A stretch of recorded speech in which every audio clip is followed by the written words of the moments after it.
मैं चाहूँगा कि 1 मिनट के लिए सभी लोग अपनी आंख बंद कर लेंगे। सामान की चिंता मत करें, कोई सामान उठाने वाला नहीं है आपका, ठीक है। और मोबाइल जो है आपके, वो आवाज़ देख लें उसकी कि यदि मतलब कि जो है साइलेंट मोड में हो तो ज़्यादा बढ़िया रहेगा, बीच में नहीं तो डिस्टर्बेंस आपको होती रहेगी, ठीक है। तो हम सिर्फ एक ही चीज़ चाहेंगे यहाँ पर, आपने जो ध्यान है अपना वो सांस की तरफ लेके जाना है, ब्रीदिंग की तरफ। हम अक्सर अपने साथ कभी बैठते नहीं, और थोड़ा सा आज मतलब इस ट्रेनिंग के हम अपने साथ भी बैठेंगे और कुछ चीज़ें समझने की कोशिश करेंगे। तो एक बार आप मेरी बात सुनते रहेंगे, आंख बंद रखें और जो मैं कहता हूँ बस उसी के ऊपर थोड़ा थोड़ा चलते रहेंगे। आंख बंद रहेगी आपकी, हाथ आपके बिल्कुल घुटनों पर रहें, जैसे कंफर्टेबल बैठ सकते हैं आप, कोई दिक्कत नहीं। यदि आपको लगता है कि आप जो है चौकड़ी मार के नहीं बैठ सकते तो जैसे भी आपको लगता है वैसे बैठ जाएं, कोई इशू नहीं है सीखना। तो सांस की तरफ एक बार अपना ध्यान कर दें और सांस को ज़रा देखें कि भी सांस आ रही है, जा रही है। सांस की आवाज़ को आप थोड़ा सुन पाएँ, महसूस कर पाएँ। और 2-3 मिनट के लिए हमने ये काम करना है, तो सारा ध्यान आपका सांस की तरफ ही होना चाहिए और किसी चीज़ की तरफ ध्यान ना जाए। तो सांस जो है थोड़ा लंबा भी ले सकते हैं, उससे जल्दी पता लगेगा आपको कि हाँ ये सांस जा रहा है हमारे अंदर। लंबा सांस लेंगे, लंबा ही सांस बाहर निकालेंगे। लंबा सांस लें और देखते जाएं कि हाँ सांस जा रहा है अंदर, और लंबा सांस बाहर निकालें। अब आप अपने नज़दीक आ गए हो थोड़ा सा, अदरवाइज हमारी ज़िंदगी बीत जाती है लेकिन हम अपने नज़दीक ही नहीं आ पाते। और अब जो है आपने ये सोचना है कि सांस अंदर लें एक बार लंबा सा, और ये सोचें कि ये सांस अब बाहर नहीं जा रहा, अंदर ही रहेगा।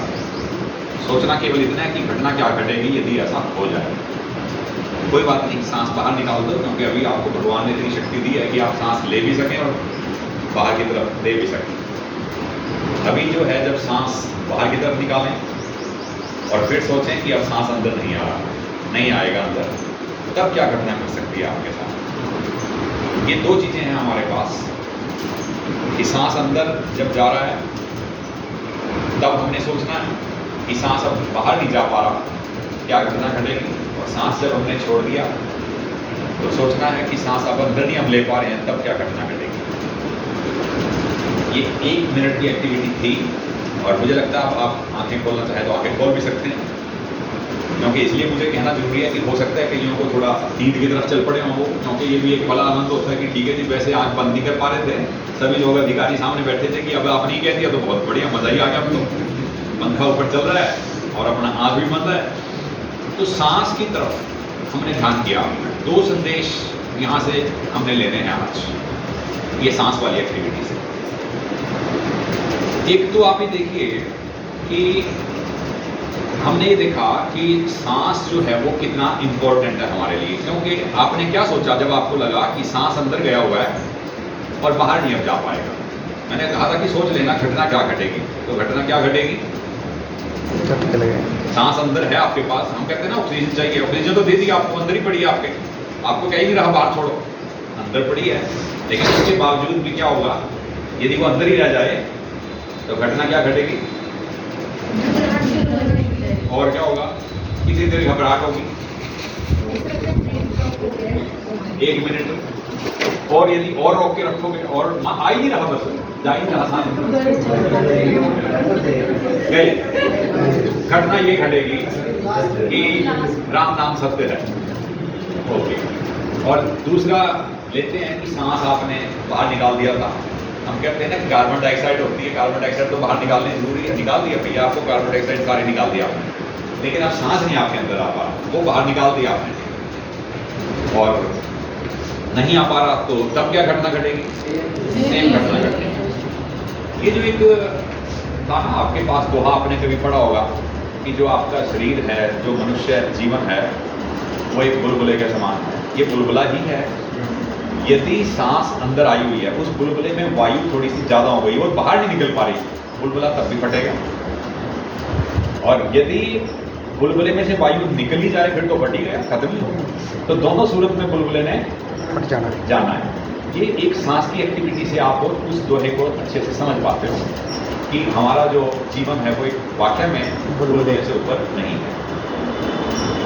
तो मैंने कहा था कि 2 संदेश इस एक्टिविटी से हमें मिलने जा रहे हैं, जो ये एक्टिविटी हमने की है। पहला कि जो ये सांस है,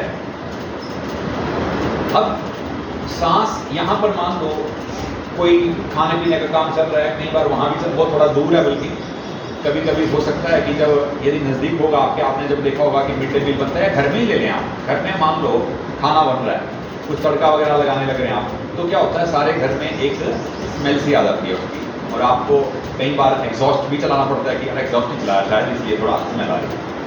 ठीक, यानी आप जिस माहौल में बैठे हो वहाँ पर जैसी वायु है आपको सांस वैसा ही लेना पड़ेगा, आपके पास कोई ऑप्शन नहीं है। पानी आपको, आप किसी के घर में गए, रिश्तेदार के घर में गए, आपको पानी किसी ने सर्व किया, आपने देख लिया कि पानी के अंदर, गिलास के अंदर कोई पत्ता है या कोई मान लो मक्खी है या मच्छर है मरा हुआ, तो आप ये तो शायद ना कहो उसको कि नहीं यार इसके अंदर मच्छर है रहने दे, क्योंकि आपको लगेगा कि सामने वाला आदमी नाराज ना हो जाए। लेकिन आप क्या करोगे, आपके पास एक विकल्प है कि उस पानी को नहीं पीते, आप कहोगे नहीं पानी मैं पी के आया हूँ, जरूरत नहीं है। ठीक है, विकल्प है आपके पास, छोड़ दिया आपने पानी को। चाय आपके सामने उन्होंने सर्व की, चाय भी आपको हो सकता है आपने पीते ही ना हो, और या मान लो उसमें भी आपको लगा कि पसंद तो बहुत है चाय, लेकिन चाय के अंदर भी कोई ऐसी अवांछित चीज़ पड़ी है जो आपको लगता है कि नहीं होनी चाहिए थी, तो आपके पास फिर विकल्प है, आप क्या कहोगे कि चाय मैंने नहीं पीनी, मैं पी के आया हूँ, और चाय छोड़ दिया आपने। अब आप बैठे हैं वहाँ पर काफ़ी देर से, वहाँ पर चाहे धुआं हो गया चाहे कुछ हो गया, सांस के मामले में आप उसको नहीं कह सकते कि भी सांस मैंने नहीं लेना अभी आधा घंटा और मैं घर जाके आराम से ले लूँगा, या क्या नाम है सांस मैं घर से लेके आया हूँ और इसलिए सांस की जरूरत नहीं है मुझे। यानी इसका मतलब ये हो गया जो वायु है वहाँ पर, उस वायु का तो सेवन आपको करना ही पड़ेगा, आपके पास विकल्प नहीं है उसको छोड़ने का। जब विकल्प करना ही पड़ेगा आपको, और दूसरा आपने इस एक्टिविटी से सीखा कि यदि सांस आती जाती ना रही तो खत्म भी हो जाएंगे, इसीलिए विकल्प नहीं है आपके पास कि सांस को छोड़ने का, वहाँ वायु को छोड़ने का। तो इसका मतलब जो वायु है वो होनी कैसी चाहिए, साफ सुथरी होनी चाहिए। जब पता है कि विकल्प तो है ही नहीं, लेना ही पड़ेगा सांस तो जहाँ भी आप बैठे हैं। यानी इस दुनिया के अंदर, जिस दुनिया में आप रह रहे हो, जिस सोसाइटी में, जिस शहर में, जिस प्रदेश में, जिस देश में आप रह रहे हो, जब आपके पास कोई विकल्प नहीं है वायु को छोड़ने का, सांस लेना ही पड़ेगा आपको, तो इसका मतलब आपको जो है वो जो वायु है, आपका क्या ड्यूटी बनती है कि वायु कैसी रहे वहाँ पर, कैसी होनी चाहिए, साफ सुथरी वायु होनी चाहिए। तो जब साफ सुथरी होनी चाहिए, साफ सुथरी वायु करने के लिए तरीके क्या हैं हमारे पास? तरीके तो 2 ही हैं, और तो कोई तरीका है नहीं है। ठीक है, एक तरीका तो ये है, देखिए काम तो चलते रहेंगे, विकास जब करना है फैक्ट्रियाँ भी लगेंगी, विषैली गैसें भी निकलेंगी, सारा काम होगा। आप ये तो कह नहीं सकते जी फैक्ट्री ना लगाओ, लगेगी वो तो, नहीं तो डेवलपमेंट रुक जाएगी। तो इसका मतलब ये हुआ कि आपको 2 ही काम करने हैं केवल, यदि वायु को शुद्ध रखना है। और वो 2 काम क्या हो सकते हैं कि एक तो पेड़ लगाओ, जितने लगा सकते हैं लगाओ भैया, तभी शुद्ध बनेगी, और कोई तरीका ही नहीं है। वायु को, आपके पास विकल्प भी नहीं है, आपको सांस लेना ही है, आपके बच्चों को भी लेना है, और उनकी आने वाली जनरेशन को भी लेना। आप चाहते हैं कि यदि आने वाली पीढ़ी, हम कहते हैं वंश चलाना, वो करना, भैया वंश कहाँ चलेगा जब तक वायु शुद्ध भी रहेगी। तो इसका मतलब ये हो गया कि आपको ज़्यादा से ज़्यादा पेड़ लगाने पड़ेंगे। ठीक है, और जितने पेड़ लगे हुए हैं वो पेड़ सलामत रहने चाहिए, यानी वो कटे भी मत। ये 2 काम करने होते हैं हमें। तो यदि ये हम काम कर रहे हैं तो इसका मतलब हम क्या कर पा रहे हैं, वायु जो है वो अपनी चारों तरफ की शुद्ध बना पा रहे हैं, और फिर हम भी ले पाएंगे उसमें सांस, हमारे बच्चे भी, और उनके आने वाले बच्चे भी सांस ले पाएंगे, आने वाली पीढ़ियाँ ले पाएंगे। यानी इसका मतलब सबसे बड़ा काम यदि आप इस दुनिया के लिए कोई कर सकते हो तो वो क्या कर सकते हैं, पेड़ लगाना। आप किसी को कई बार क्या होता है, हम भंडारे देते हैं, कहे जी वो वहाँ पर मंदिर में जो है ना, कहे जी वहाँ देवी का भंडारा देना है, कहे जी वो सूखना सूखी थी, वो काम पूरा हो गया और इसलिए भंडारा दे रहा हूँ। क्योंकि हम ये मानते हैं किसी को फूड देना, खाना खिलाना बहुत बड़ा काम है, दान का काम है, बहुत बढ़िया, ठीक है दान का काम है। लेकिन आपने देखा जब आप किसी रिश्तेदार के घर जाते हो तो खाने के बिना आप रह सकते हो, आप विकल्प है आपके पास, आप छोड़ सकते हो कि खाना नहीं मैंने खाना, मेरा पास है, रहते भी हो आप बिना खाने के, कई लोग तो महीना बिना भी रह लेते हैं। तो खाना देना, इसका मतलब खाना खिलाना बहुत बड़ा पुण्य का काम नहीं है इसका मतलब, साफ हुई बात है, क्योंकि इसके बिना आप रह सकते हो। पानी के बिना भी आप एक दिन तो रह ही सकते हो। हमारी जो यहाँ पर ये महिला शक्ति बैठी है, बहनें बैठी हैं, ये कई व्रत ऐसे रखती हैं कि पानी भी नहीं पीती उस दिन। तो इसका मतलब पानी के बिना भी रहा जा सकता है कुछ टाइम के लिए, ठीक है। यानी कि पानी का दान देना भी इसका मतलब बहुत बड़ा दान नहीं है यहाँ पर। उसके लिए तो हो सकता है जो 2 दिन से प्यासा है कि हाँ भाई उसको पानी पिला दिया तो जान बच गई उसकी, अदरवाइज पानी का दान भी बड़ा दान नहीं है। तो सबसे बड़ा दान है कौन सा? सांस वाला। इसके बिना आप 1 मिनट भी नहीं रह सकते। इसका मतलब जितनी ज़्यादा ऑक्सीजन आप इस दुनिया को बांट रहे हो, इसका मतलब यही हुआ कि ऑक्सीजन जितनी ज़्यादा दोगे वो दान आपका सबसे बड़ा दान है। तो इसका मतलब दान सबसे बड़ा कौन सा हुआ? पेड़ लगाना। इस सोसाइटी को पेड़ देना वही सबसे बड़ा दान है, इससे बड़ा कोई दान ही नहीं है दुनिया के अंदर। तो इसलिए एक्चुअली जो नारा हमने दिया, जो अभी एकता मैडम यहाँ बात कर रहे थे या नरोत्तम जी बात कर रहे थे, उसमें एक नारे के अंदर एक वर्ड हमने डाला, लगाओ बूटा। बूटा का मतलब होता है पौधा लगाना, ये था। तो वो तो है ही है कि नशा, क्योंकि नशे के अंदर बहुत से परिवार खत्म हो जाते हैं, इसलिए नशे की तरफ भी लोग ना जाएं, इसलिए हमने ये डाला हुआ था कि छोड़ो सूटा लगाओ बूटा। और एक कहा था कि सरकारी स्कूल में पाओ शिक्षा। सरकारी स्कूल में पाओ शिक्षा का भी ये भी वही कारण है। देखिए, हम किसी को यदि 5 रुपये का भी डोनेशन देते हैं तो हमें उस दिन बड़ी खुशी मिलती है, हमें लगता है कि आज यार एक अच्छा काम कर दिया, किसी को डोनेशन करें। आप यदि किसी फैमिली को मोटिवेट करते हो कि आप अपने बच्चे को सरकारी स्कूल में दाखिल कराओ जहाँ पर ये फैसिलिटीज़ मिलती हैं और फैसिलिटी मिलती भी हैं, और जहाँ पर आप जैसे उम्दा टीचर भी हैं, तो हम क्यों नहीं ये कह सकते कि भी बच्चों को सरकारी स्कूल में पढ़ाएं, ठीक। और जब आप ये किसी को कह के सरकारी स्कूल में मान लो बच्चे ने कहीं एडमिशन ले लिया, तो अभी आप मुझे सोच के बताना कि आप उसके माँ बाप के कितने पैसे बचा रहे हो। एक तरह से वो भी दान अपने नाम गिन लेना कि इतना दान कर दिया आपने, क्योंकि उसके पैसे बचा दिया आपने। क्या क्या दान में बचाएंगे आप? एक, उस बच्चे की फीस यदि वो प्राइवेट स्कूल में एडमिशन लेता तो वो 1500 या 2000 रुपये महीने वहाँ देता, यानी साल के कितने हो गए? 24,000 रुपये तो फीस देता वो बच्चा। यदि आपको लगता है मैंने ज़्यादा बोल दिया, कोई बात नहीं भैया, 800 रुपये तो होगी, ठीक है, 500 रुपये तो होती होगी, 500 रुपये ही मान लो आप, 500 रुपये महीना, 500 रुपये आपने वहाँ बचा दिए। उसके बाद जिस प्राइवेट स्कूल में वो जाता बच्चा, क्या उसको वहाँ दोपहर का खाना मिलता खाने के लिए? ना मिलता। तो वो जो बच्चा है उसको बड़ा अच्छा पोषण युक्त खाना मिलेगा सरकारी स्कूल के अंदर, इसलिए आपने जो है लगभग उसके माँ बाप का 1 महीने का आप मान के चलिए कि 1 महीने के कम से कम यदि हर रोज खाना खाता है एक बच्चा, और यदि बाजार में वैसा पोषण युक्त खाना खाएगा बच्चा, तो वो खाना जो है 15-20 रुपये की प्लेट तो मिलेगी कम से कम। तो 20 रुपये आप उस पर लगाओ तो 500 रुपये का खाना होगा उसका, ठीक है, 500 रुपये आपने वो कर दिए। इसी तरह प्राइवेट स्कूल में दाखिला लेगा तो किताबें खरीदेगा, और आजकल शिकायतें अपने यहाँ पर हमारे जो अधिकारी बैठे हैं उनसे पूछ लेना, सबसे ज़्यादा शिकायतें यही हैं कि जी NCERT की किताबें नहीं लगवाते, प्राइवेट स्कूल वाले पता नहीं कौन सी किताब लगा देते हैं जी, 3000 रुपये की किताबें खरीदनी पड़ी, 4000 रुपये की किताबें खरीदनी पड़ी, 4000 रुपये वो बचा दिया। स्टेशनरी का पैसा, स्टेशनरी भी वहीं से खरीदनी पड़ती है फिर स्कूल से, यहाँ तो फिर स्कूल से फ्री मिल जाएगी सरकारी स्कूल से। यानी ओवरऑल टोटल यदि आप देखेंगे टोटल, तो लगभग 1 साल का आप एक बच्चे का मतलब 30-40 हज़ार रुपये आप उस फैमिली का बचा सकते हो, बचा देते हो, यदि आपके कहने से वो बच्चा एक प्राइवेट स्कूल की बजाय सरकारी स्कूल में एडमिशन लेता है। यानी आपने उस गरीब परिवार का कितना फ़ायदा किया 1 साल का? 40,000 रुपये के आसपास, 40,000 रुपये का आपने फ़ायदा किया। वैसे आप किसी को फ़ायदा कर सकते हो क्या? सिर्फ आपकी सलाह से फ़ायदा हो रहा है, आपकी एडवाइस से फ़ायदा हो रहा है। तो ये एडवाइस देनी चाहिए या नहीं देनी चाहिए? देनी चाहिए। और वो पुण्य आपको ही मिलेगा जब उसके 40,000 रुपये बचेंगे। आपकी तो सिर्फ एडवाइस का पुण्य मिलना है आपको कि भैया एडवाइस उसने दी थी, इसलिए ये पुण्य तो उसको मिलता है। तो ये जो पुण्य 40,000 रुपये किसी को दान देना या 40,000 रुपये उसके बचा लेना, ये पुण्य आपकी एक एडवाइस से मिलता है यदि वो बच्चा सरकारी स्कूल में दाखिला ले।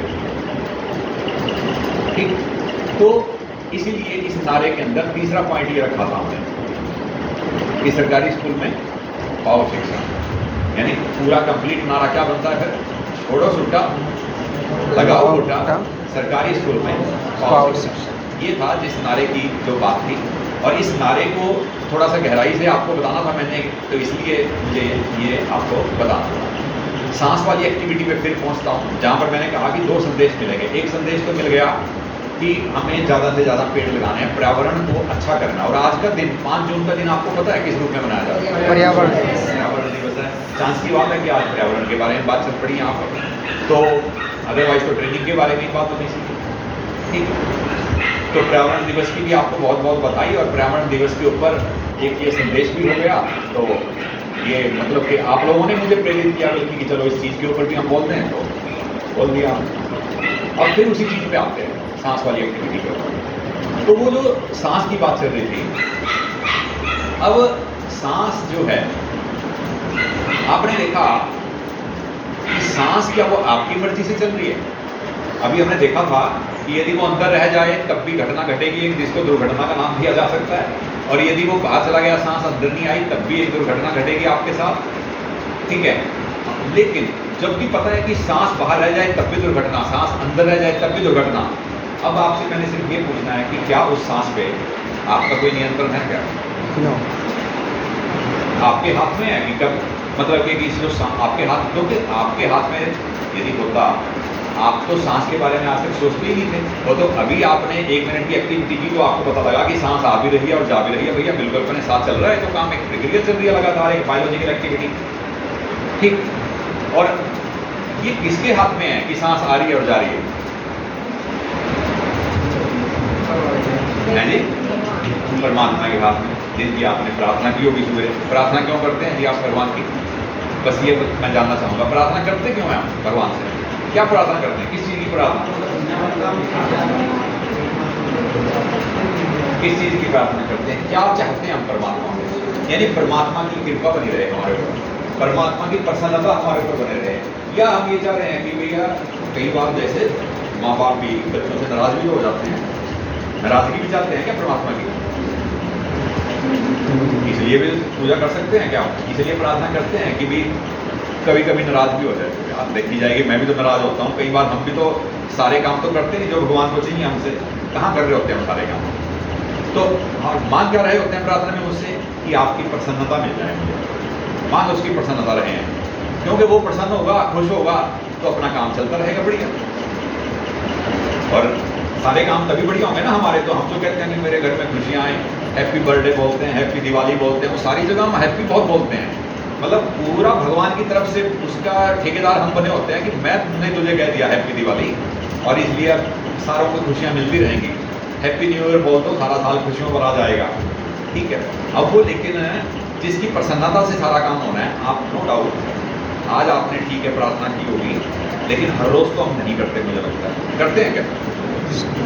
कई बार तो कर ही नहीं पाते, याद ही नहीं रहती कि प्रार्थना होनी चाहिए। और वैसे तो जब सांस का हिसाब किताब उसी के साथ जुड़ा हुआ है आने जाने का, तो वैसे तो मानना ये जाना चाहिए कि हर सांस में उसी के लिए थैंकफुल होने चाहिए हम। तो और तो कोई चीज़ रही नहीं फिर तो यहाँ पर।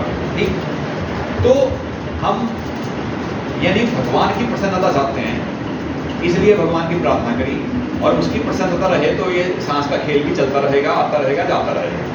ठीक, तो अब वो उसकी प्रसन्नता मिले कैसे? प्रार्थना और कर दी, सिर्फ प्रार्थना से भी नहीं मिलता। ऐसे बहुत लोग हैं जो प्रार्थना करते हैं और प्रार्थना में बहुत खर्चा भी करते हैं कई लोग, बहुत ज़्यादा, लेकिन प्रसन्नता कई बार उनको भी नहीं मिलती। ठीक है, अब प्रसन्नता मिले कैसे? मीरा को प्रसन्नता मिली हुई थी।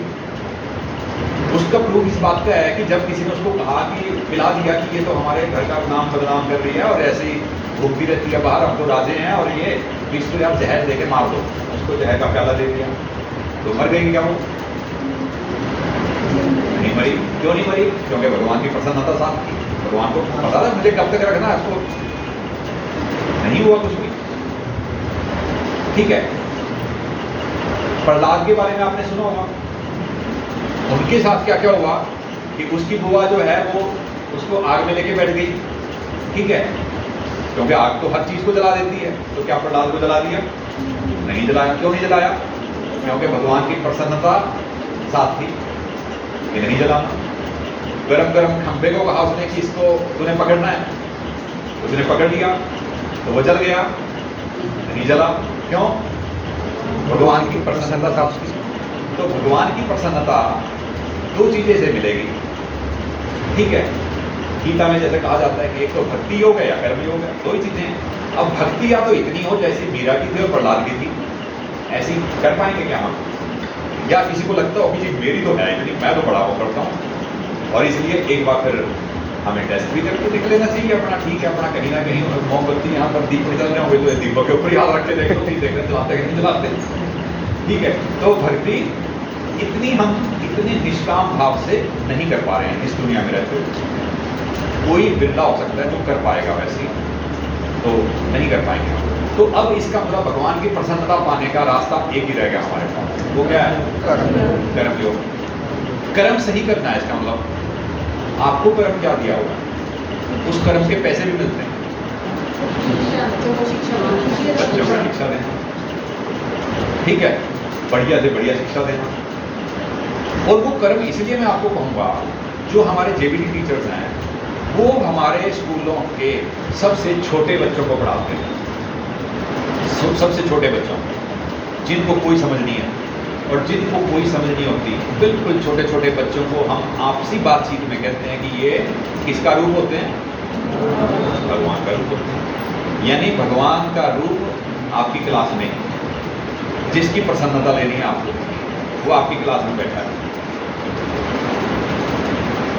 और उसकी प्रसन्नता बच्चे को नहीं पता कि मैं कैसे खुश हो सकता हूँ मैडम के ऊपर, लेकिन जो आपके अंदर भगवान बैठा है, दो ही तरह से भगवान है, या तो जो आपके अंदर बैठा है या फिर उसके रूप में जो बच्चे बैठे हैं, तो तीसरा तो आपके पास कुछ मिलेगा नहीं आपको।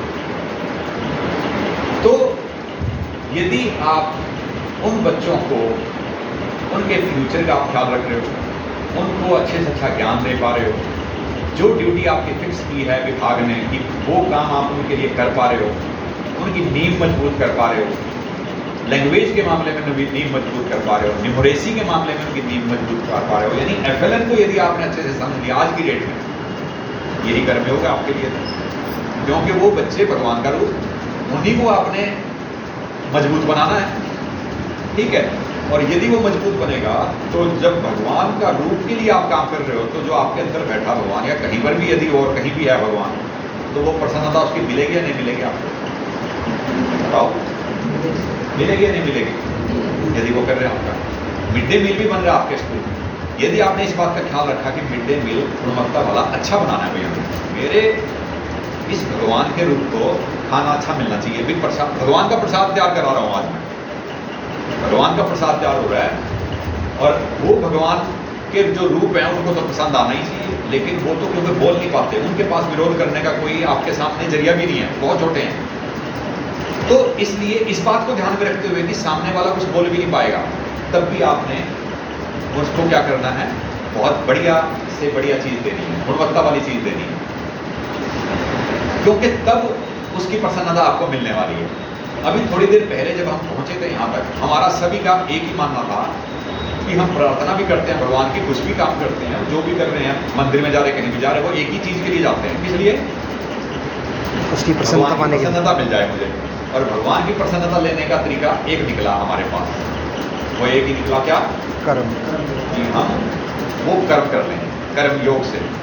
और दूसरा, इस चीज़ का भी चिंता ना करें, कई बार क्या होता है, हम बहुत बढ़िया काम कर रहे होते हैं, मैं मान लो किसी स्कूल में जाता हूँ, मुझे किसी और स्कूल में मैं गया, उसका काम मुझे बहुत अच्छा लगा और मैं उसको प्रशंसा पत्र दे आया, दूसरे स्कूल के टीचर को लग सकता है कि यार मैं तो उससे बढ़िया काम कर रहा था, अब मेरे पास तो आया नहीं, मुझे प्रशंसा पत्र भी नहीं मिला। ये है एक्चुअली यहाँ पर सोचना है हमने, वो जो निष्काम कर्मयोग होता है, कर्मयोग में जो भगवान ने कहा था ना कि फल की इच्छा मत करना, भैया प्रशंसा पत्र की इच्छा मत करना, आप काम करते रहें बस। यदि हम इच्छा कर रहे हैं उस चीज़ की, वहाँ भी हमारा कर्म वीक पड़ जाता है, फिर हम कर्मयोग में भी वीक हो गए, भक्ति योग में पहले कमजोर हैं और कर्मयोग में भी वीक हो जाएंगे, जब ये सोचते रहेंगे कि काम मैंने उससे बढ़िया किया था लेकिन उसको एप्रिसिएशन मिल गया, मुझे नहीं मिला। वो जब मिलेगा मिल जाएगा, ना भी मिले तब भी क्या चिंता है इस बात। आपने अपने भगवान के रूप के लिए तो काम कर दिया ना, आपको यूँ बताओ, अच्छा मेरे प्रशंसा पत्र की जरूरत है या भगवान के प्रशंसा पत्र की जरूरत है? बताओ, भगवान के प्रशंसा पत्र चाहिए ना मेनली, तो क्योंकि मैं भी इंसान हूँ, मैं भी गलती कर सकता हूँ प्रशंसा पत्र देने में। तो प्रशंसा पत्र यानी प्रसन्नता चाहिए भगवान की, और वो मिल जाएगी आपको। बाकी की किसी की प्रसन्नता ना भी मिले तब भी क्या चिंता है, ना मिले तो ना सही, भगवान से ऊपर नहीं हो गया कोई भी आदमी। तो अब दो चीजें हो गई, सांस की एक्टिविटीज है, आपने दो बातें सीख ली। एक, लोग हमने इस लायक बनाना इस दुनिया को कि लोग सांस ले पाए, पेड़ लगा के ज़्यादा से ज़्यादा और पेड़ को बचा के। और दूसरा सांस की एक्टिविटीज हमने ये सीखा कि भगवान को प्रसन्न हमने कैसे करना है, किस तरीके से करना है, उसकी प्रसन्न। ठीक है, तो क्योंकि एक तो मैं आया हूँ थोड़ा लेट, एक्चुअली मैं एक और वहाँ पर ट्रेनिंग जो हमारा चल रहा था बैच, वहाँ पर था मैं थोड़ी देर पहले। और उसके बाद मैंने तो बस मुझे ये लगा कि पिछले बैच में भी मैं यहाँ बालाकंड में आ नहीं पाया था, तो मैंने फिर नरोत्तम से पूछा कि भी आज आपका सेकंड बैच शुरू हो रहा है, तो मैं भी एक और आ जाऊँगा बीच में, तो समय आपका ज़्यादा न लगे, क्योंकि जो एमटीज़ हैं आपके मास्टर ट्रेनर्स हैं वो मेरे से ज़्यादा सिखाने वाले हैं आपको इस बारे में, क्योंकि मैंने तो आपको जनरल टॉक की है। वो आपको सिखाएंगे वो चीज़ जो आपके कर्म योग में काम आएगी। मेरी बातें तो सिर्फ ये है कि उसको इम्प्लीमेंट करने में काम आएंगे, अदरवाइज कर्म योग के अंदर आपको जो पारंगत करेंगे भगवान की प्रसन्नता लेने के लिए, वो कौन करेगा? आपके जो यहाँ पर मास्टर ट्रेनर्स हैं उनकी ट्रेनिंग करेगी। ठीक है, और वो 5-6 दिन की ट्रेनिंग होगी, तो मुझे लगता है कि आप उस ट्रेनिंग को अच्छे से लेंगे और ट्रेनिंग से जो आपको ज्ञान मिलेगा। और मैं ये भी चाहूँगा आपको, एक देखिए सर्टिफिकेट मिलता भी है, ट्रेनिंग का तो मिलता है ना, सभी को मिलता है भाई जी, ट्रेनिंग का सर्टिफिकेट, पहले भी मिला होगा। जी सर। अच्छा, ट्रेनिंग के सर्टिफिकेट पे कोई सर्टिफिकेट पड़ा है क्या यहाँ पर? 6 दिन की सक्सेसफुल ट्रेनिंग की, ये लिखा होता है ना, और नीचे साइन किस किस को, जो आपके अधिकारी हैं सबके साइन, यानी वो प्रमाणित करके दे रहे हैं कि आपको हमने बच्चों की नींव मजबूत करने की जो ट्रेनिंग दे दी थी वो दे दी, जो देनी थी वो दे दी, वो सर्टिफिकेट भी दे दी आपको कि ट्रेनिंग तो आपकी हो गई। अब वो सर्टिफिकेट क्या होता है कि यदि हम वो सर्टिफिकेट लिया और उसके बाद कहीं रख दिया, और उल्टा ही रख देते हैं, कई बार तो उल्टा इसलिए रख देते हैं कि सीधा रखेंगे तो यार कोई चीज़ गिर ना जाए, इसके ऊपर खराब हो जाएगा। और जब उल्टा रखते हैं तो कभी पढ़ते भी नहीं उसको, वो पढ़ते तो है ही नहीं कभी उसको, वो कहीं ना कहीं किसी फाइल में किसी ना किसी जगह पर अपना रख देते हैं, या हो सकता है आपके स्कूल में नहीं रखना तो अलमारी में रख देंगे, चलो पढ़ा रहा। मैं ये चाहता हूँ कि जब आपको ये सर्टिफिकेट मिले तो अगली ट्रेनिंग तक, जब तक अगली ट्रेनिंग को आपको बुलाया नहीं जाता तब तक आप वो सर्टिफिकेट वहाँ रखें जहाँ पर आप सुबह सुबह भगवान की प्रार्थना करते हैं उसकी प्रसन्नता लेने के लिए। वहाँ सर्टिफिकेट देख लिया करो रोज, जैसे प्रार्थना की भगवान से कि जी आपकी कृपा चाहिए, वहाँ सर्टिफिकेट जरूर देखा करो कि भैया तुझे 6 दिन का ट्रेनिंग का सर्टिफिकेट भी मिला हुआ है, ये कर्म योग कर लेना, प्रसन्नता मिल जाएगी, वो जवाब मिलता रहेगा आपके साथ।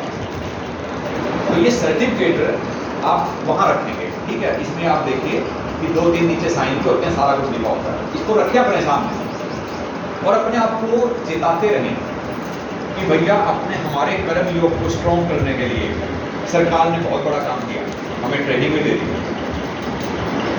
और इसलिए उस ट्रेनिंग को हमने फलीभूत करना है और उन बच्चों को जो है हमने बड़े मतलब के कर्म योग से पूरा ज्ञान देना।